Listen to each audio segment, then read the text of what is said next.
أعوذ بالله من الشيطان الرجيم.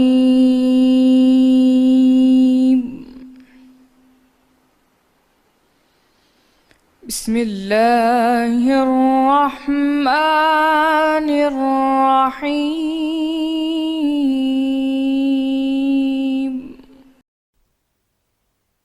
اے پیغمبر، کفار سے کہہ دیجئے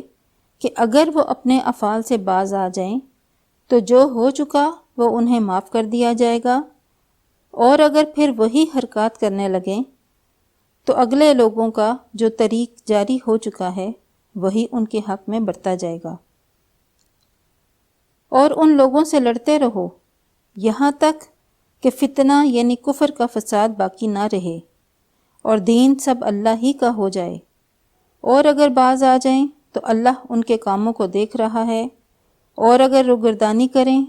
تو جان رکھو کہ اللہ تمہارا حمایتی ہے، اور وہ خوب حمایتی اور خوب مددگار ہے۔ اور جان رکھو کہ جو چیز تم کو کفار سے بطور غنیمت حاصل ہو اس میں سے 5واں حصہ اللہ کا اور اس کے رسول کا اور اہل قرابت کا اور یتیموں کا اور محتاجوں کا اور مسافروں کا ہے۔ اگر تم اللہ پر اور اس نصرت پر ایمان رکھتے ہو جو حق و باطل میں فرق کرنے کے دن یعنی جنگ بدر میں جس دن دونوں فوجوں میں مٹ بھیڑ ہوگی اپنے بندے محمد صلی اللہ علیہ وآلہ وسلم پر نازل فرمائی، اور اللہ ہر چیز پر قادر ہے۔ یاد کرو وہ وقت جب کہ تم مدینے سے قریب کے ناکے یعنی کنارے پر تھے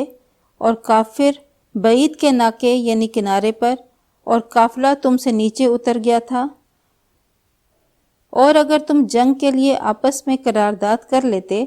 تو وقت معین پر جمع ہونے میں تقدیم و تاخیر ہو جاتی،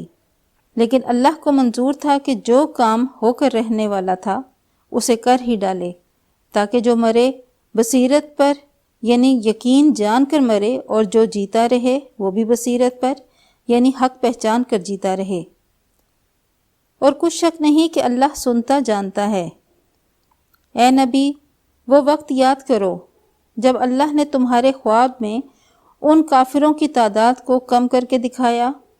اور اگر بہت کر کے دکھاتا تو تم لوگ جی چھوڑ دیتے، اور جو کام درپیش تھا اس میں جھگڑنے لگتے، لیکن اللہ نے تمہیں اس سے بچا لیا، بے شک وہ سینوں کی باتوں تک سے واقف ہے۔ اور جب تم ایک دوسرے کے مقابل ہوئے تو کافروں کو تمہاری نظروں میں تھوڑا کر کے دکھاتا تھا، اور تم کو ان کی نگاہوں میں تھوڑا کر کے دکھاتا تھا، تاکہ اللہ کو جو کام کرنا منظور تھا اسے کر ڈالے، اور سب کاموں کا رجوع اللہ ہی کی طرف ہے۔ صدق اللہ